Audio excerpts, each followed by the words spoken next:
Welcome to Spirit Baby Radio.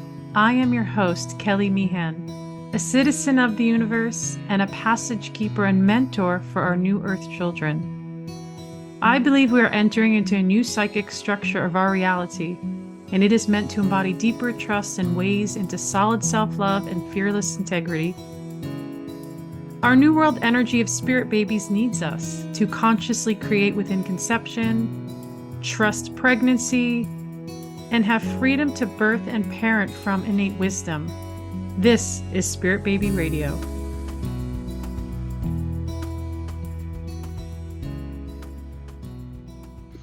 Welcome to episode 219, June 2025. Born into Fear, Healing a Broken System for the Future of Your Baby and Our Children Globally. How do we create and build healing before life in conception, for pregnancy and birth? How can we cure the epidemic of emotional shutdown and disempowered actions? Where does the root begin in trauma? Is it possible to overcome one of many broken systems? I have a special guest episode, and it is Nickita. Hello. Hi, Kelly. Thank you so much for having me today. And I'm going to read her beautiful bio, and we're going to kind of jump in. There's so many really deeper, and I love this conversation we're going to have. And I'm going to talk about even how we met. Maybe I'll say that now. And how I met her, I feel like I've been like stalking her on Instagram, possibly. And as everybody knows, I like to invite things that inspire me. And she's speaking in the language of the new earth energy, I feel like, really questioning where birth is going, what that's like. And I know that like 2025, like it's got to be an intense time to birth, but also being the advocate of ourselves to speak up and create what we want in, receiving our children into this world in that way. And it was actually specific episodes on Instagram. She's really beautiful content you can really sit and go deeper with that really just like, like, wait, what did she just say? And I actually quoted you. I have a quote I'm going to share in just a moment because I even think we'll step in from there, which it's very powerful because, and it's really under the alignment of trauma and under that umbrella of like, what are we doing? And even in conception and pregnancy and birth, there's so much trauma. And I once said to somebody, and they didn't like, I said it, I don't know if it was a birth worker or something, but I said something about trauma-free. Do we have to ask for a trauma-free birth experience?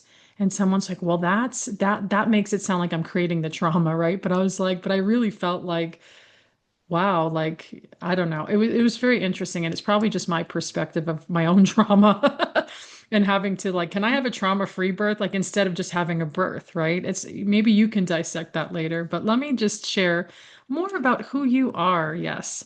Nickita Starck is the founder of When Push Comes to Shove, the UK's first decentralized birth support network with a 77% home birth rate. She's a speaker, writer, and trauma-informed birth practitioner. She has supported thousands across the globe to reclaim birth as a physiological, spiritual, and deeply human event. Her work bridges the worlds of health freedom, collective consciousness, trauma healing, and nervous system repair, tracing many of humanity's modern challenges back to a single, unspoken root, how we were born. Thank you for being here. Thank you for having So, me. the quote I want to read, and I want you to kind of go into that and just share more about this. And so scrolling through Instagram as we do, right? And I love all the birth stuff. I want to hear, some things you're like, other things, oh. So the thing that really pulled me in is the trauma piece, right? And I know we all have trauma. I know this, right? But it's how we heal with it and how we show up with it. And birth trauma, I literally just took this, hopefully I'm quoting it properly. Birth trauma is not a primary trauma, it's always secondary. It's a symptom of something deeper. Yeah. So, yes, tell us more about that. Okay. So, birth is certainly not a primary trauma, and that might be quite confronting. And before I continue, I'm certainly not here to blame. This is not about anyone's fault. What I'm discussing here is a byproduct, and it's a byproduct of our unprocessed, unhealed childhood and generational experiences. So let's try and put this in a nutshell. Before the age of 7, our core wounds are imprinted. And we only have 3, and they're I'm not enough, I'm going to be abandoned, and I'm going to be rejected. You can have 1, 2, or all 3.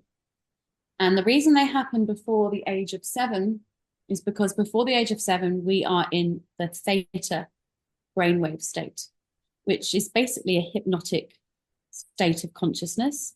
So if you're hypnotized, you'll go into theta. This is why children believe whatever they're told, Santa, Easter Bunny, and then we can go deeper. So this might seem harmless, and it does come from a place of love. But let's just take a typical example of what is misconstrued by a child. And it's saying the following: good girl, good girl. Now the child hears, that's who I am. That's my identity. So the second that identity is challenged, their world falls apart. Now, instead, you could say good choice, because that is an internal locus of validation rather than external. So the child starts to learn about their world. Well, first of all, they'll understand how they relate to themselves by watching their mother. And then they'll start to understand how they relate to others by watching their father. So if your mother is unhealed, and she probably is, and I'm not here to say our parents don't love us. That's not what I'm saying at all. But their behavior is driven from their core wounds and everyone else's. So yours is too, mine is. So let's say, for example, the core wound of I'm not enough is formed. So that might be, I'll give you a very random example. A little girl is out shopping with her mum, and the mum bumps into an uncle or a family friend and says to the little girl, hug your uncle. I don't want to hug my uncle. Hug your uncle. Now, if the mum were honest and I was aware, this is what she would say. Listen, kid, I need my sense of safety from others because I don't know what internal safety feels like. So I'm going to need you to acquiesce to this because I can't regulate my own feelings, and you're going to have to do it for me. And if you people please to this guy, I will feel safe. So the child has a choice between being authentic and forming an attachment. And the child will choose an attachment every single time without fail. Because if a child doesn't have a primary caregiver, the child will die. And that's an innate knowing in us. So we start to compromise our authenticity and our remembering of who we truly are to basically keep safe. So let's say that I'm not enough wound is cemented, and that the child then learns external locus of validation. And it might be mum is, she can feel the energy of mum being a little bit on the edge, a bit moody, and she learns to people please. She learns to play small. She learns not to show up and make too much noise, but to be hyper vigilant of everyone around her because her welfare depends on it. That translates into a people-pleasing wound, and then we call these people empaths. Now, a sociopath and an empath are born of the same wound.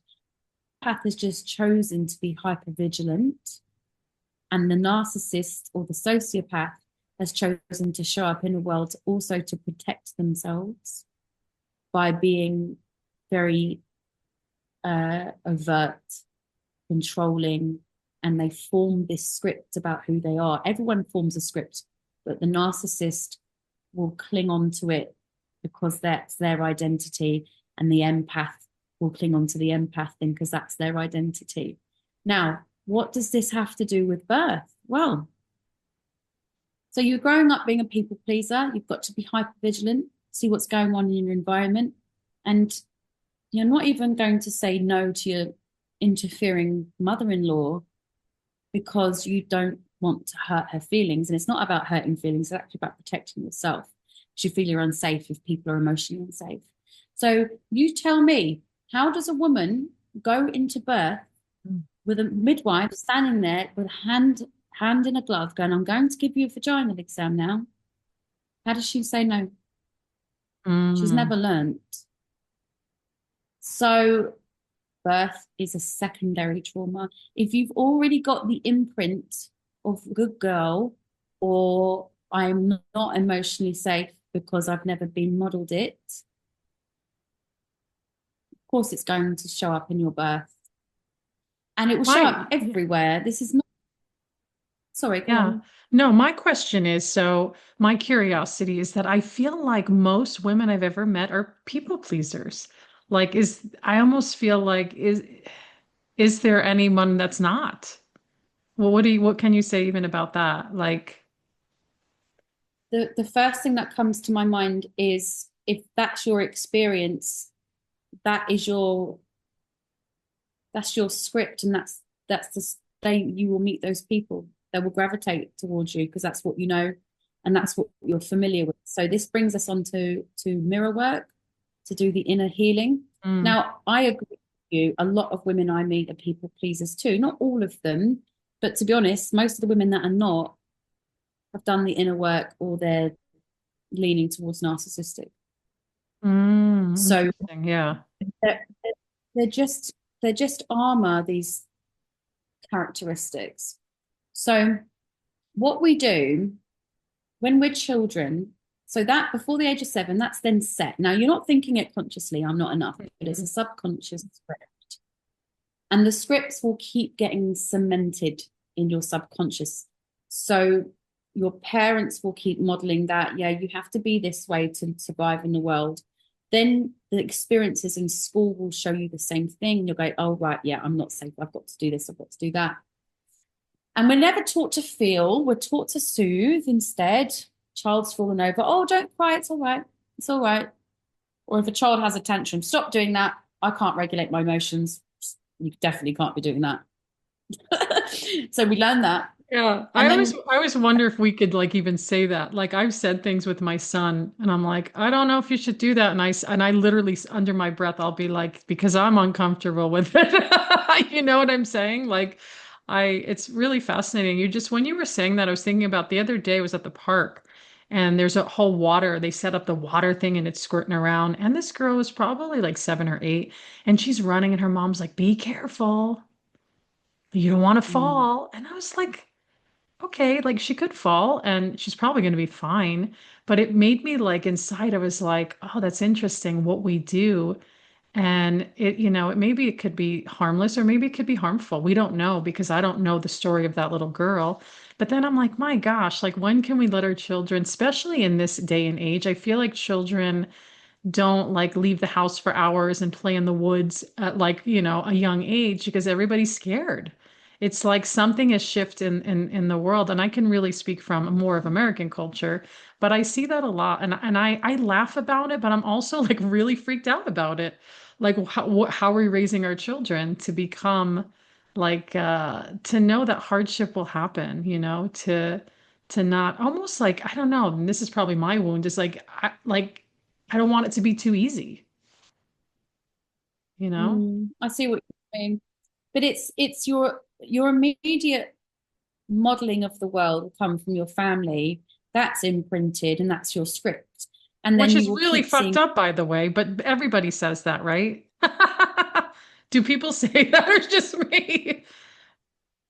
it when you start becoming aware, you start understanding, oh wow, this is interesting.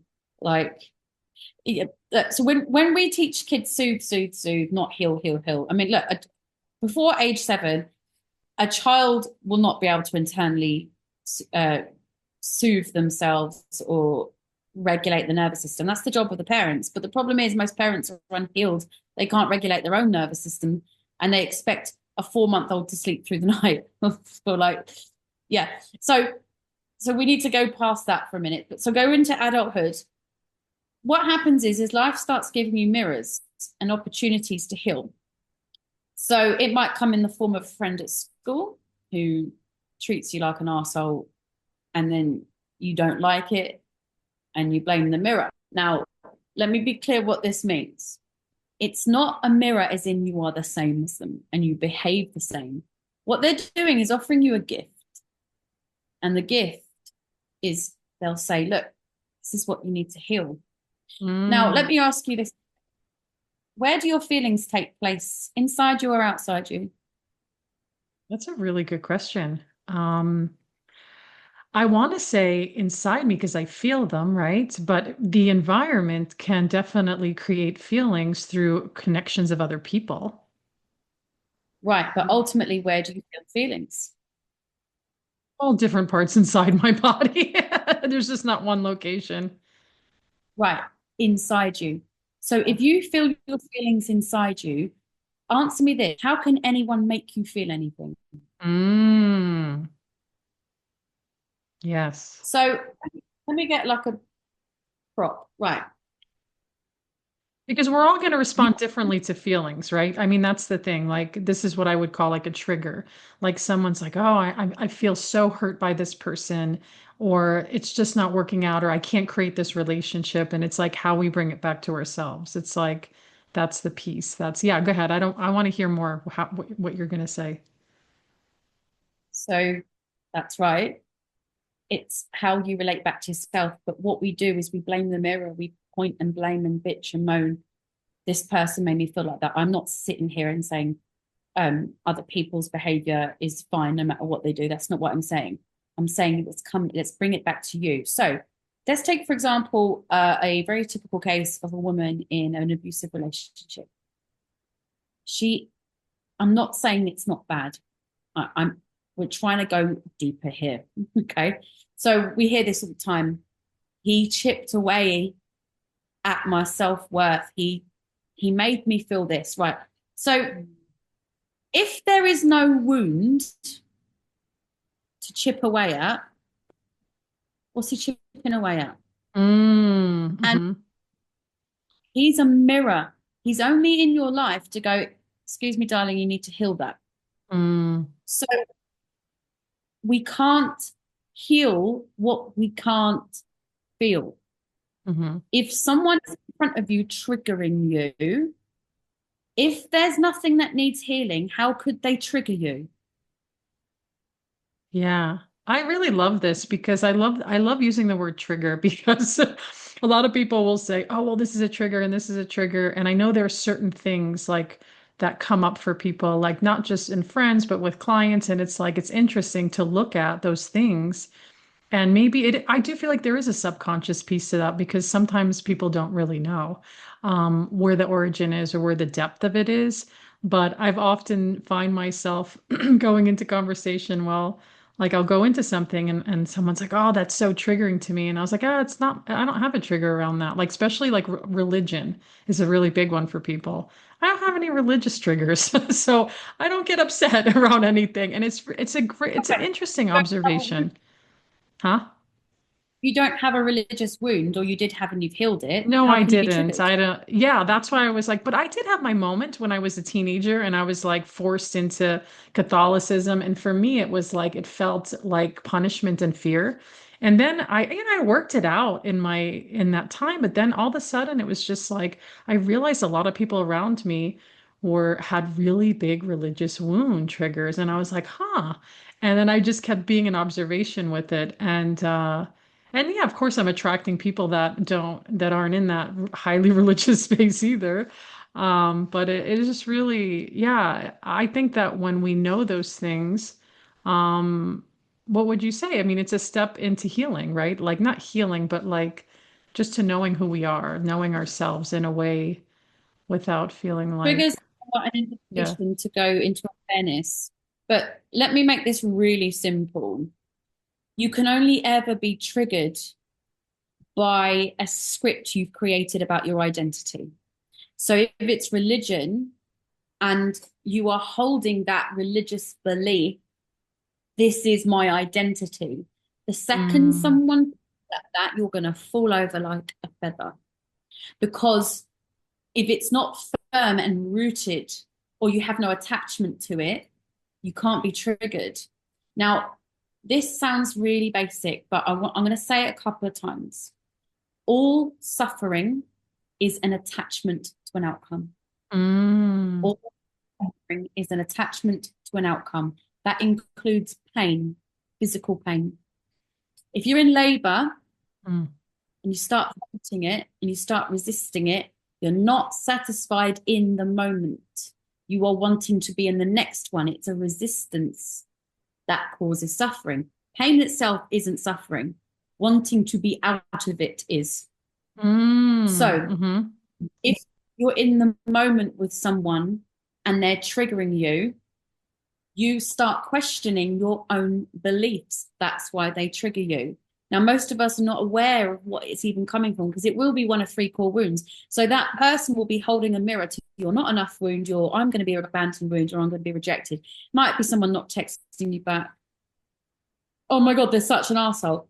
Or they're holding a mirror to your rejection wound that you have had a lovely chance to heal, but you won't. You'll blame the mirror. Mm. What about, I And we want to have, like, yeah, go ahead. no, no, please go. I want to hear, I'd love to bring this into, so a lot of women, especially that tune in, they're on a conception journey. And there's a lot of triggers and a lot of wounds in that space. I've had women come 2 years, 3 years, sometimes even 10 years questioning. And I know there's so many layers to that. There's not like one answer. How would you, maybe I can rephrase this. How can we be empowered even in a conception journey? Like, let's say somebody's struggling and they're not even sure, do I do intervention? Do I do natural? It's like, what can you speak about that? When we are trying to make things happen in our own strength, and most of us do because we live from here up in our heads, Hmm. we're not connected to our intuition and our authenticity because we've been in survival mode. And again, all suffering is an attachment to an outcome. I'll only be happy when. It might be, I'll be happy when I get the job, when I get the relationship, when I get the baby. But let me tell you, very things that you think you Mm. want can be a source of agony too. They do not create happiness in you. It's from ego and it's superficial. Now, children, of course, bring love and expansion of consciousness and abundance, but your attachment to the outcome of that will cause you suffering. Mm. Now, I would rather say to someone, why is it you think you need this right now? Can they go underneath the wound? Can they, can if they're trying to conceive, first of all, get into your body. So if let's say there's a conception issue or any ailment for that matter, what ails us is unprocessed trauma. Now, there's a level of body there too. It's mind, body, and soul. So let's take a pregnancy ailment, for example. Let's take cholestasis, which is a liver problem I was in gonna say, yeah, tell pregnancy. us what it is. Okay, good.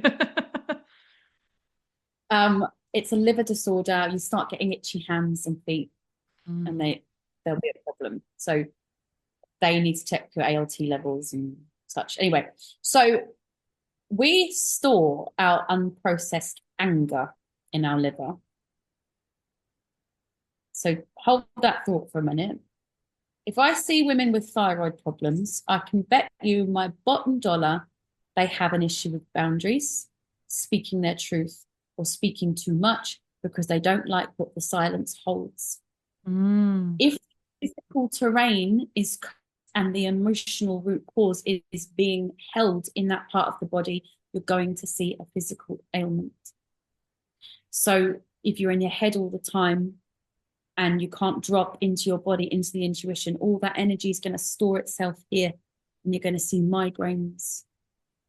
Or if you are in, I'm going to be rejected, I'm going to be abandoned wound, you haven't processed that. Women internalize it and turn it into self-hate, and then we see breast cancer.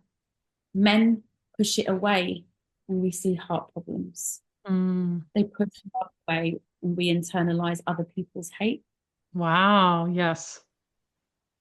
And so if we're talking about conception, that's the sacral chakra, and that's where we store all our feelings of being safe or not having, or going down to the root chakra. We're not grounded because we don't feel safe. We don't have a sense of safety. Here in your solar plexus, that's your intuition. Your body will tell you what's going on if you would just listen.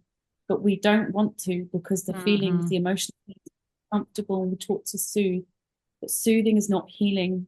Going to a yoga ceremony or going to an ayahuasca experience or going to a sound bath, these are not healing. They are tools to soothe. Now, Hmm. plant medicine, of course, speaks to what you need to heal, but seldom do we come out of it and actually do it.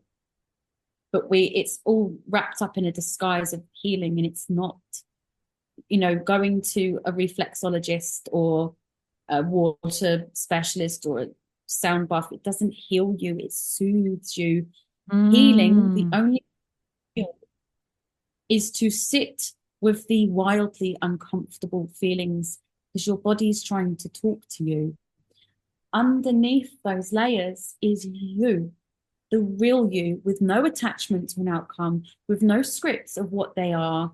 And I'm not enough. And this is my religion. And this is how I identify and show up in the world. Under that, there is nothing. It's just utter presence. Hmm.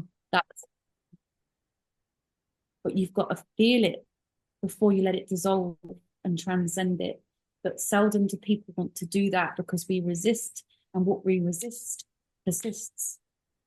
And I love how you just explain that because I do know, sitting as you do and connecting with others in groups or single in their own traumas, it's like some people may feel like, but Kelly, like, or Nickita, I already did that. I already went to those layers, but it's still there. And what would you say about that? I'm curious. No, you didn't. There No, you you go. didn't. I love it. That was beautifully basic right there because I hear people saying, but I've done like, the yoga and I love how you just explain that. I've done the sound bath and I'm like, okay, great. All these external comforts. Maybe it creates a sense of ease, but still, there's still an issue because they're not where they're not in that space yet. Let's say receiving pregnancy, they're just not there. And so yeah, because I do hear this a lot, and I love how you Oh, brought it into the presence of the self, like, and the way you explained it, it's like I feel like there is the way I would explain it is there's this other part of us that doesn't deal with all this other junk. It's literally to me feels like a whole other energy where our minds don't really belong. It's really the truth of who we are, whatever that looks like, but it doesn't have a strong vocabulary, I feel. It doesn't have an over language. And I feel like this is the new human energy to me. But I also feel like you're tapping into that in a different vocabulary and way, which I really appreciate because it's like, the empowerment you're bringing, you're saying, well, your body knows you have the information. But then yet I hear women going, well, I'm doing IVF, I'm doing IUI, I'm doing, this surgery, I'm doing this. And then I'm going, whoa. And it's really hard when I meet someone later in that journey because they've already have all these layers of stuff that I'm like, okay, where's the gentle way to break through or the more rougher way to break through to then find, where is that space of conception and is it natural or is it now intervention? I mean, that's always the hard part for the individual. Yeah. What is your but thoughts? but it's where you make your decisions from. So if you're making your decisions to do IVF from a place of headspace and panic, and I have an attachment to an outcome, and I have to do this, and I'm going to ferret around in my brain and find that it's always going to end in some sort of anxiety. However, if you drop into your body, so let's say you're struggling to conceive, first of all, where in your body are you feeling this trigger? If Mm-hmm. it's feel it, if it's there, it's not just about feeling it. So what people misconstrue here is, well, I felt it and I still feel the same.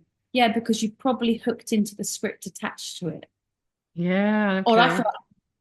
like a dickhead.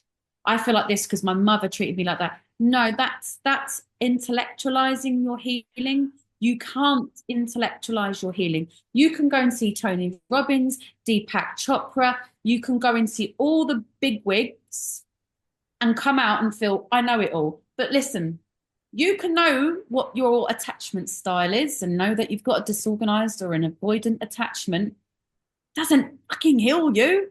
But Yeah. what does dropping into the body, and we keep looping in our heads. I feel this. Okay, you know your feelings. But what's under the feelings? And most of us don't get there because the head keeps going, yeah, but the monkey mind starts going, yeah, because of this, because of that, because of that.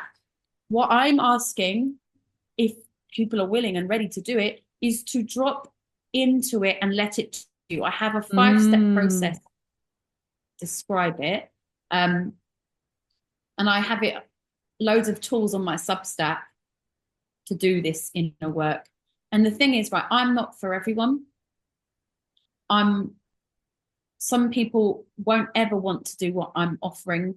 Some people would want to do it in other ways. I'm just here for the people that go, oh shit, this makes sense. So are This you is only mine. working within birthing conception community? You do, yeah. Tell me a little bit about that.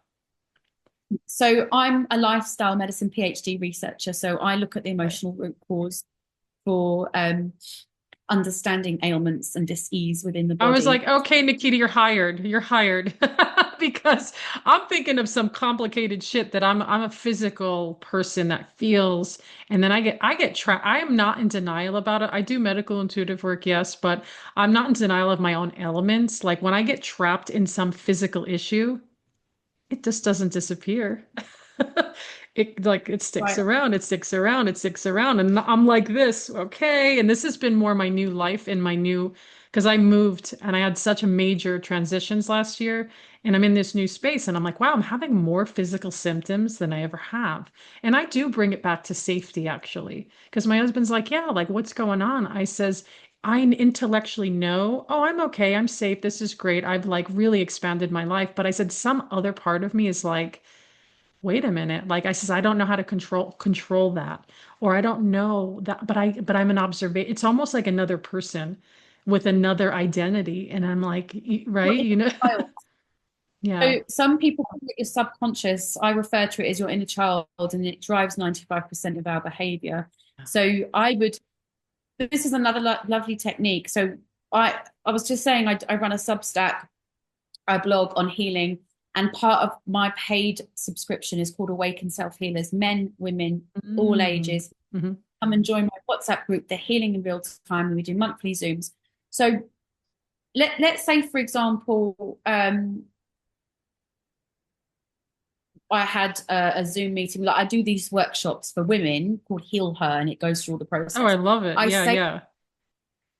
I say to the women, find a photo of yourself, age 4 or 5, put it as your screensaver, or print it out and put it on your dresser.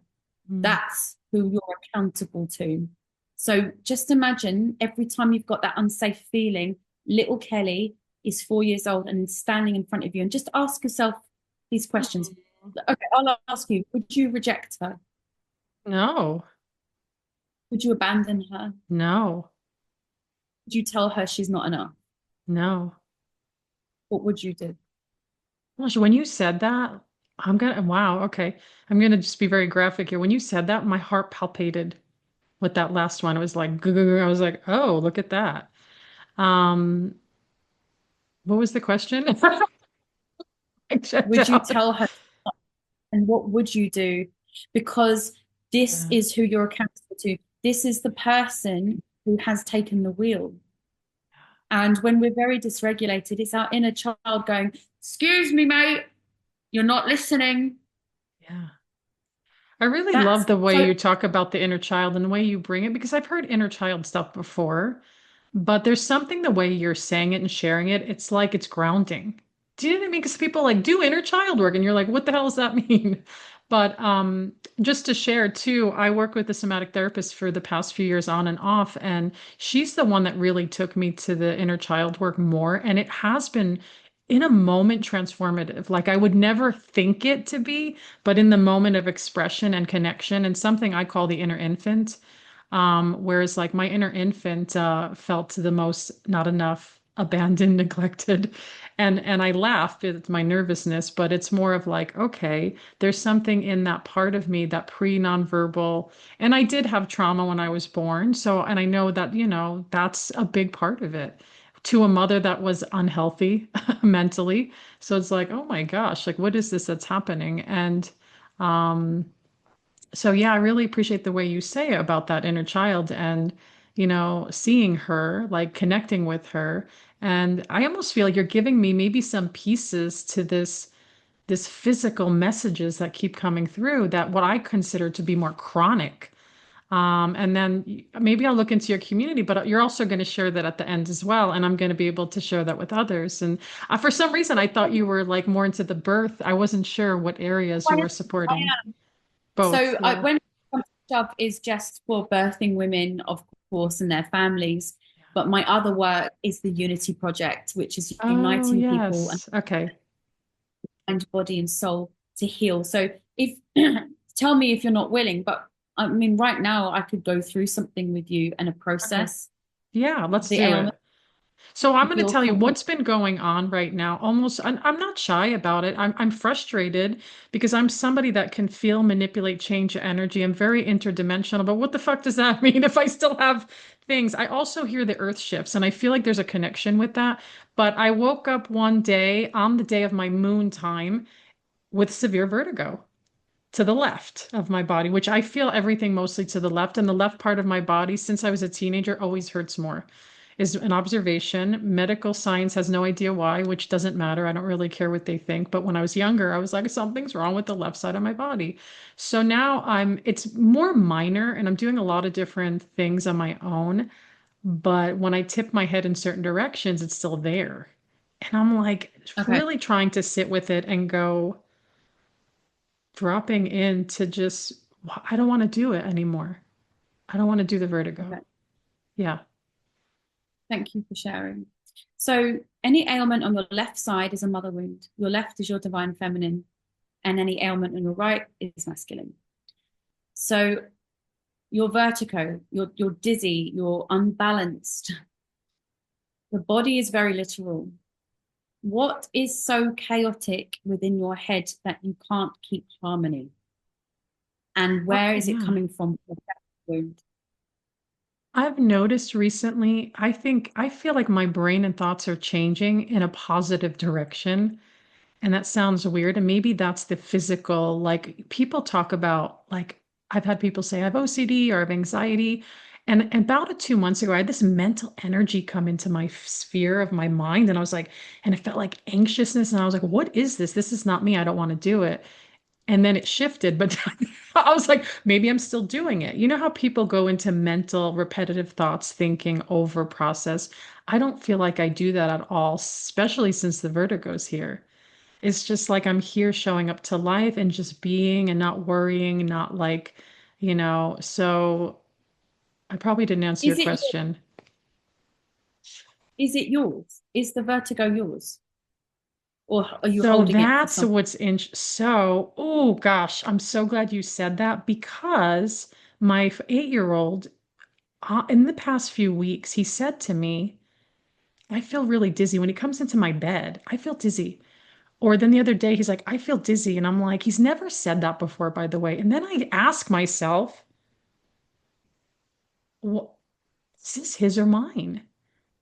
And I just get like nothing from it.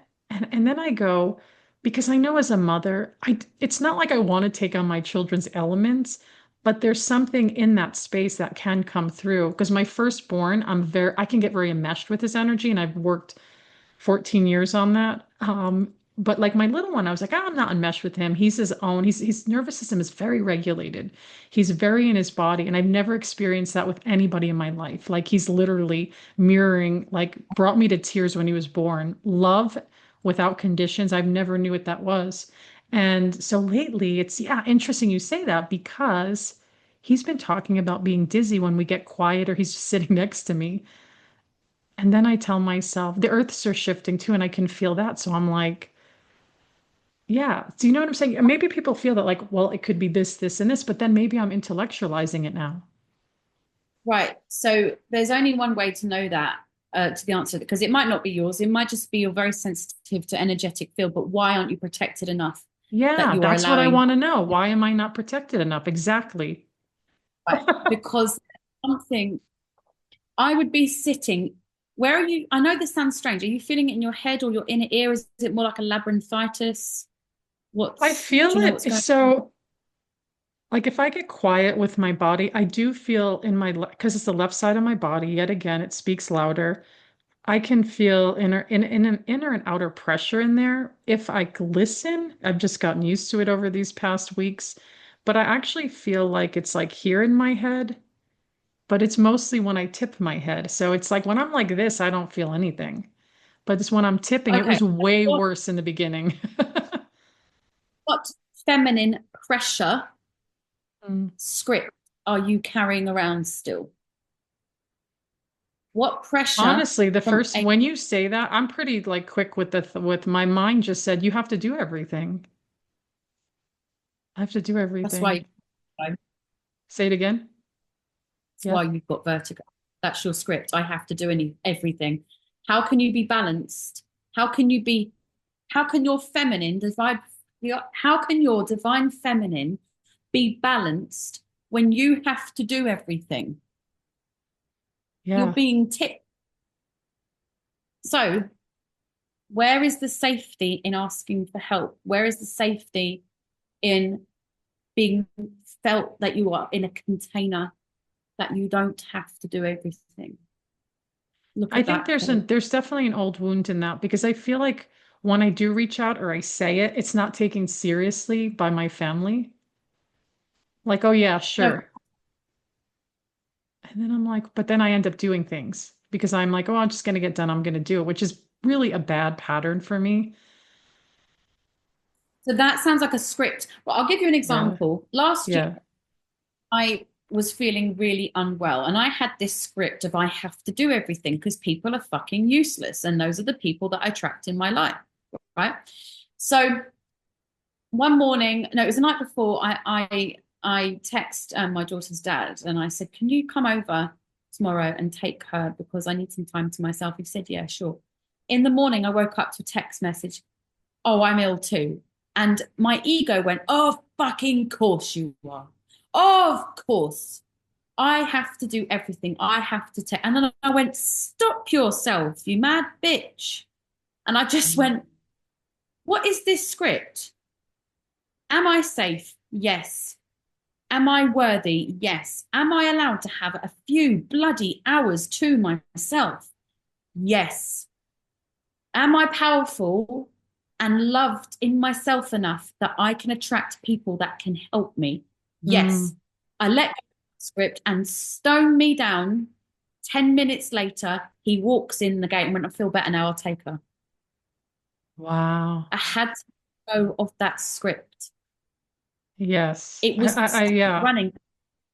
I had little Nickita in front of me, and I was like, "My Mm. darling girl, yes, I will look after you. And don't worry, someone loves us, and we're going to have a soft landing when we fall. Got you." Mm.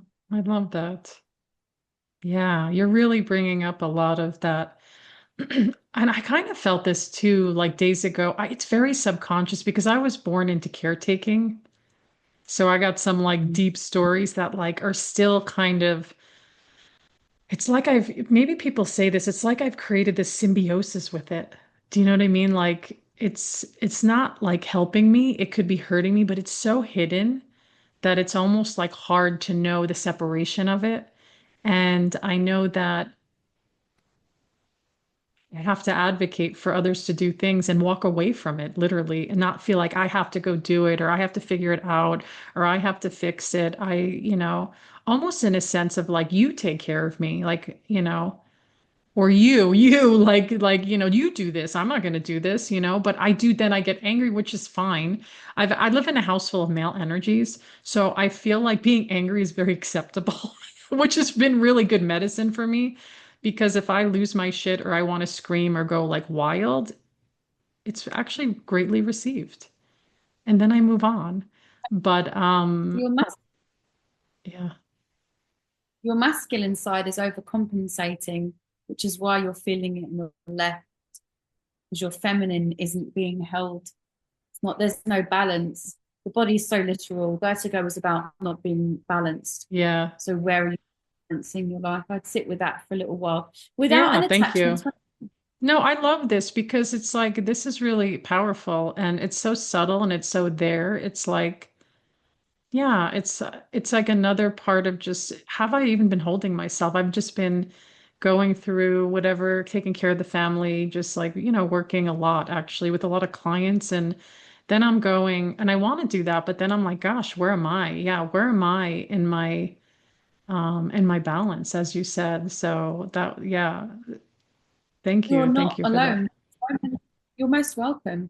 So Yeah. many women carry this because this is the script we've grown up with. We have to helicopter, we have to micromanage, we have to martyr. These are all egoic archetypes. And Yeah. the archetypes are there to serve us until we get to such a level of awareness we can let go of the scripts. Mm. And it's not even replace it with a new one, it's just remember who we are. But right now, we've got a spiritual malignancy. We're in this illusion of separation. So, look, as above, so as below. What happens if the cells in our body go off and do their own thing? We call that cancer. Mm. Spiritual malignancy. We are in this illusion of separation, us versus them, us versus them. Hmm. Anti-vax, pro-vaxxers, all the polarities you can think of. The freedom movement versus the sheeple and the labels. Bollocks. Yes, it's a Sorry. lot. It's bullshit. And it's all separation. And when we're in our ego all the time, the identity, I'm a mother, I'm a freedom fighter, I'm this, I'm that. You're not any of those things. There's stuff you do in your human body. You are not your mind, you are not your body, you are the awareness behind your mind. You are the Mm. awareness of your body. And there is no separation from anything else in consciousness. Once we realize that, we let go of the judgment of ourselves. And when we let go of the judgment of ourselves, we stop judging other people. And then we can just show up for people in the moment without an attachment to an outcome and just Mm. be. Because when we think, oh, this person has to heal for me to be okay, well, then that's external validation. I need this person to do this. And when you judge someone, you're automatically in the seat of the judge and they're the victim. That is not conscious energy. It's meeting people where they're at without, I don't need to fix you. I'm going to show up for you Mm. as you need at the moment. And I'm going to be a lovely mirror, up to you whether you receive it or not. It often reminds me of something I've said quite to some close friends. I said, "This is just a character that I'm playing here." And my one friend was like, "That's so curious. What does that mean?" I go, "I'm not all these things that people think that I am. It's just, I'm just playing whatever that role is in this space." And I laugh because I'm like, it really sets me at times, it reminds me of, I know we get so attached to certain identities and names and all kinds of things, which is very common. And but also I always feel like sitting in the quiet spaces, not just with our bodies, but even sitting in the quiet of beyond our bodies, whatever that is. I don't think it needs to look like something intellectually specific, but just the presence of quiet and self-learning. And I feel like those in conception, pregnancy, and healing through loss, I really, even beyond that, I would say just human nature, like we don't ever sit in our quiet spaces ever. Everything is so loud and noisy. And maybe more of humanity is coming to that. I don't know. I know there's so many, like you said, there's like this side, that side. And I do feel like there's such a push for taking a side, but I guess then everybody has an opinion as well. And we can even bring it back to everybody has a wound, whether conscious or unconscious. Yeah, and what I want to share, which is I feel very important. So the maternity system that we all hate, especially it's Yes. just a reflection. It's a reflection of our collective. It's a reflection of our collective fears. The reason we have a system that is based on 8% evidence-based information and the reason they do over-medicalized procedures is because they're afraid they're going to get sued. Why are they afraid they're going to get sued? Because we sue them. Why do we sue them? Because we hand over responsibility of the sovereignty of our birth to someone else because we are too frightened to sit with our core wounds and address our intuition. And instead, we make decisions from our head, which leads to a decision which is unbalanced. And education without the heart and just the mind is no education at all. So women have lost intuition and their gut feeling. They don't know how to navigate the system because they're not listening to their body because they live from here up. It is, and now imagine one person doing that. They're going to get a couple of mirrors, right? Now imagine millions of people doing Yes. that. Can we really be surprised that we have got such a shockingly shit maternity system? It's just a reflection of us. You speak so poetically. There's so many amazing things that you just said in those sentences. And this is really important. And that's what really attracted me to your Instagram too, was nobody speaks of consciousness collectively together in that way. It's kind of like what I've noticed talking to midwives and mostly midwives and maybe a doctor or two is I call it the fashionable, not really, I'm being sarcastic. The way we create things, like everybody's getting induced, not just in America, but around the world for birth. When did that become the fashionable kind of thing to do? Like what happened in consciousness? It's like that's where I want to step in deeper, but I actually feel like when I sit in that space and really expand into it, I feel like people aren't there. People don't understand that it's very collective. I actually had this deep insight even a few days ago around cancer. I go, in order for other people to heal their cancer, I feel like I need to heal my cancer that's not even here, if that even makes sense.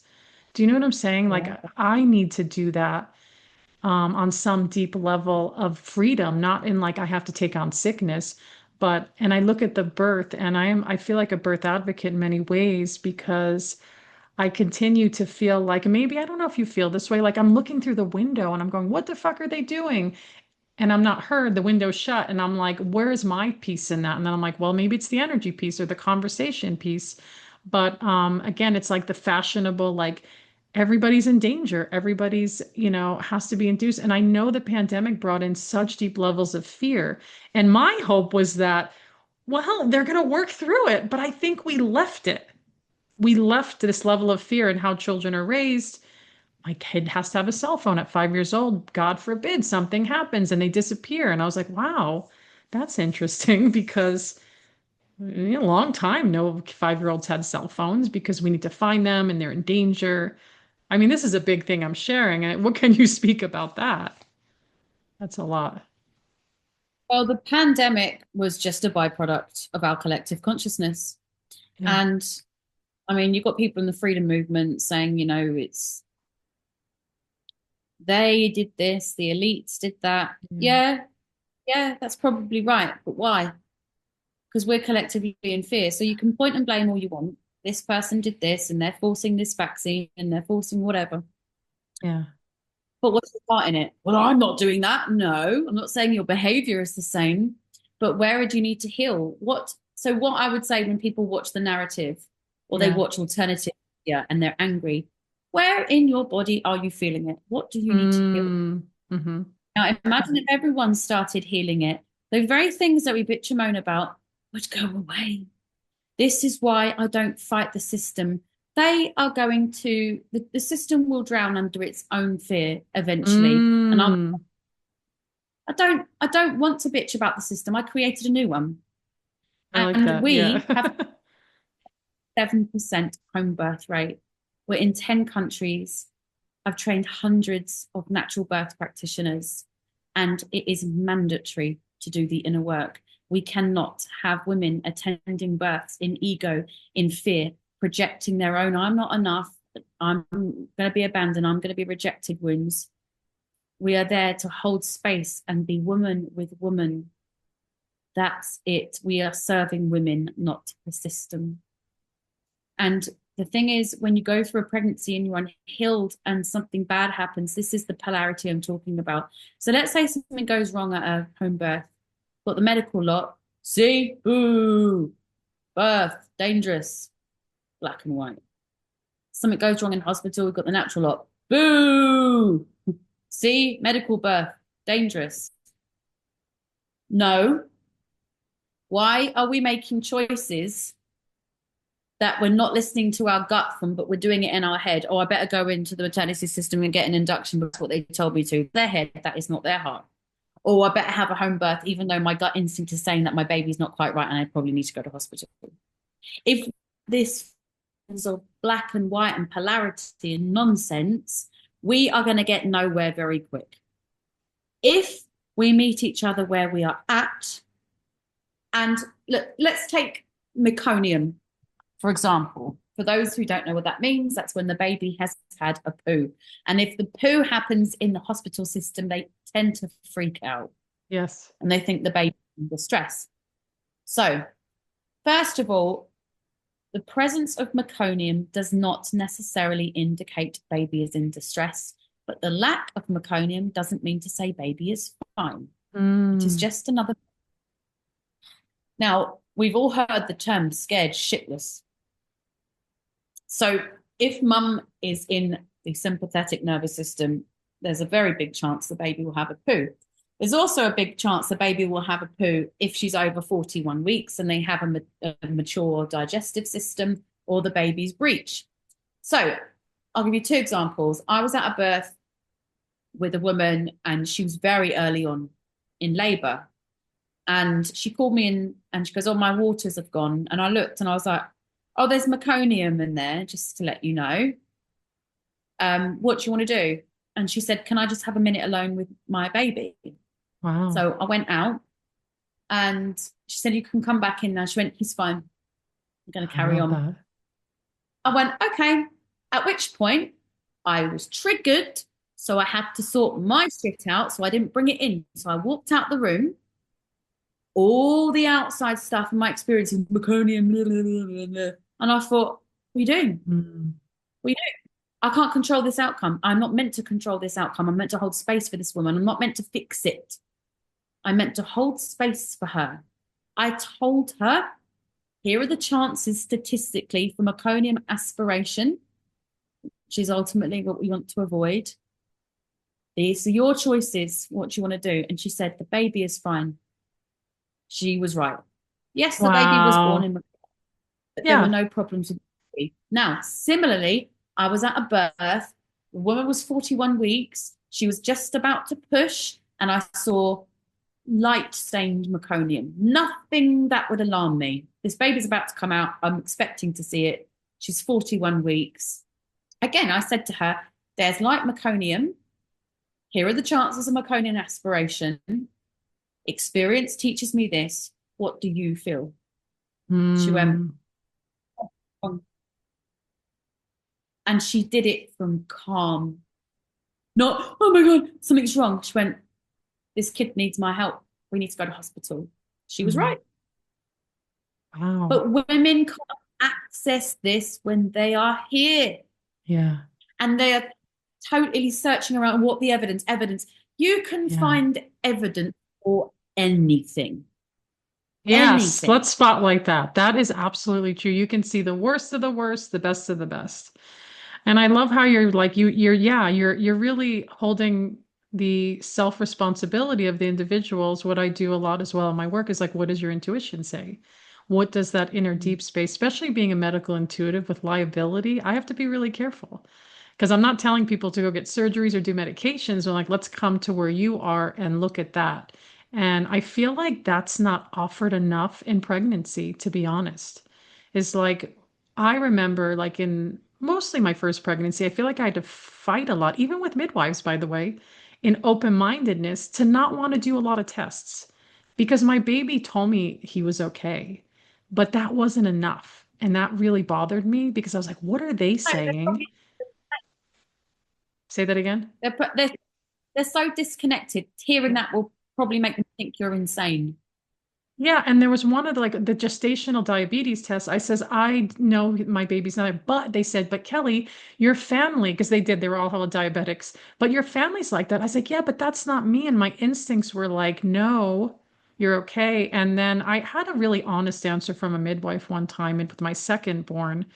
And she said, if you do this test, which by the way, I totally did wrong. I had to do it myself. I did it wrong. So it was inconclusive. I knew I was fine. It was the swab test for bacteria or something. And she said, I want you to do this for me because I'm nervous.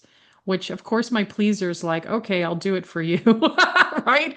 And then, but then I didn't do it right, so it didn't matter, and nobody questioned it. So I thought that was really interesting. But I Because you just know, did a, yeah, say that again. then they can't be, you did a tick box exercise, so then they're covered. They can't be sued. Told her to Interesting, do yeah. it. And even I went with Mm. two different, now I can see why women free birth, to be honest. I'm like, wow. Like, and I've interviewed some free birthers and actually one specific woman, this is an amazing conversation. It reminds me of something I think you'd appreciate. She had high blood pressure. And oh my gosh, you know what happens, preeclampsia, right? It's like you read everything, and she stayed very focused actually and very connected. She wasn't not without fear, but it was so eye-opening to me because she was listening and deepening in her listening and making choices from there. Whereas the external would say, you need to go to the hospital, you need to go get that cesarean, or whatever the story is. It's like, this is where I feel like women get so overwhelmed and confused, right? It's like, who am I inviting in this space? What does that look like? And I hear something you say a lot is, call it intuition, or I like to call it even instincts. And I know that there are obstacles in that. But as we're coming to the end here, any like final supportive messages that you can share if somebody's like really fighting against their intuition, and maybe even women wouldn't even see that, but like you said, I call it necking up. Are we living necking up? It's like the overthinking, the intellect, and I feel like that's so important because there's too much information out there. And I love that you shared those stories of like, hey, this woman's like, you know what? Something's off. I'm gonna go do, and then another one's like, you know what? It's okay. Yeah. It doesn't need to be a black and white. And if you're going to play chess like this, you're going to be on a very long path. It's about what you are in the moment. And instead of adding things to your birth and adding things to your pregnancy, see how much you can strip away comfortably. And also know the difference between intuition and anxiety, because people get them very, very confused.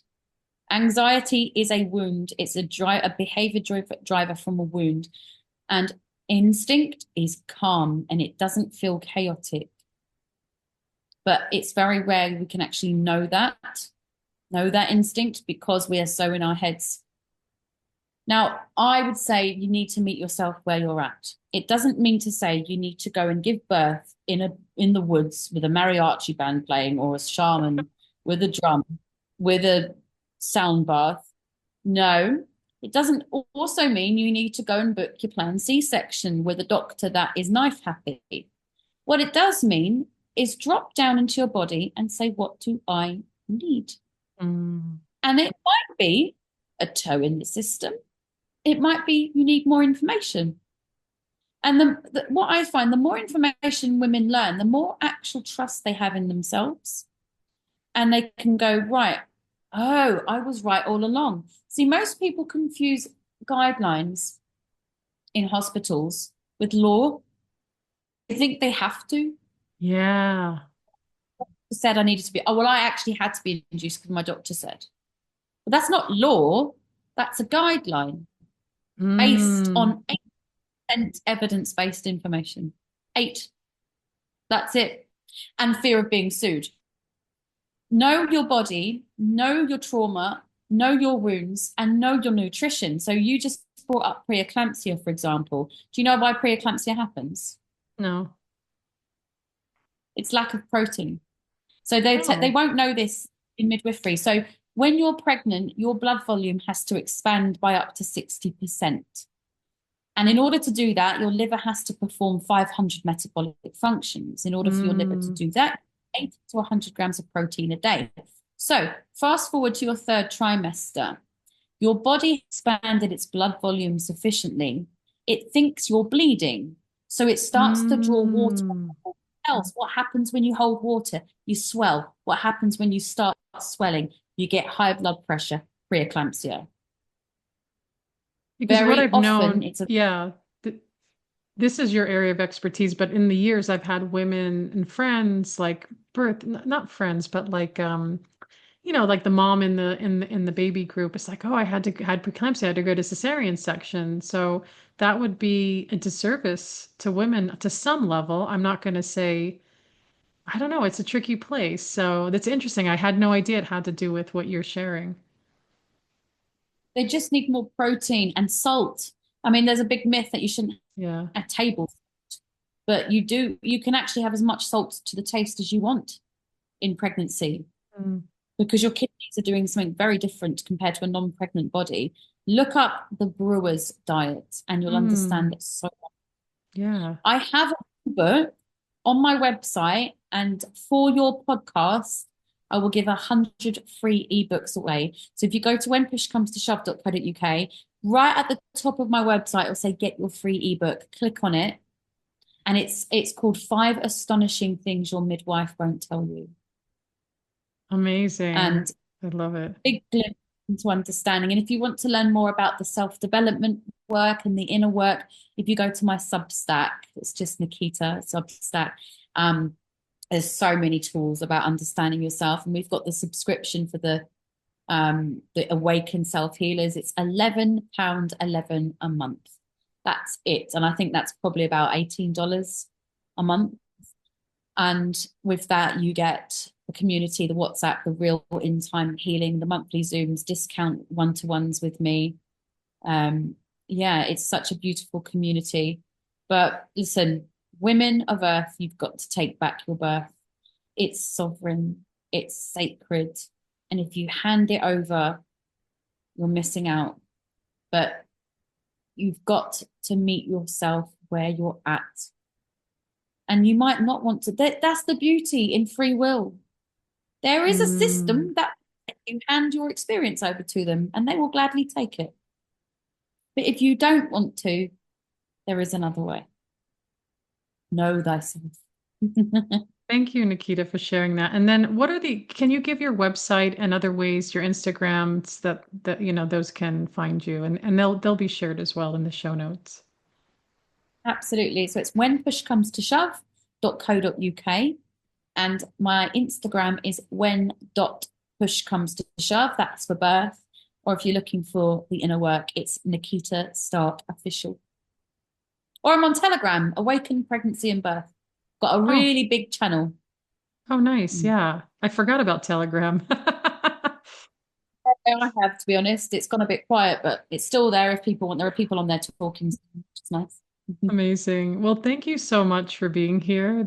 I feel like there's so much more to talk about. Like we could talk about this for hours and days. It's so healing and so powerful. And so thank you for being here.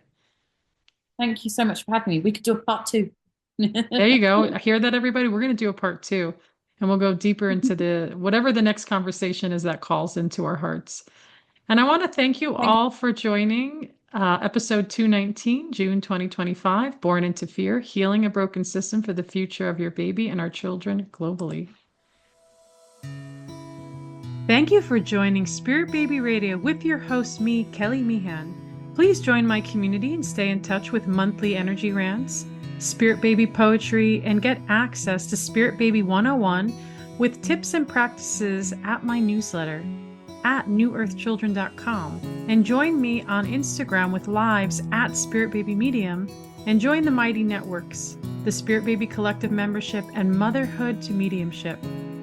Remember, you are the heart that holds communication, and it is your time to connect. Come share in the great shift of your mind and the true spirit of your heart with Spirit Baby Communication.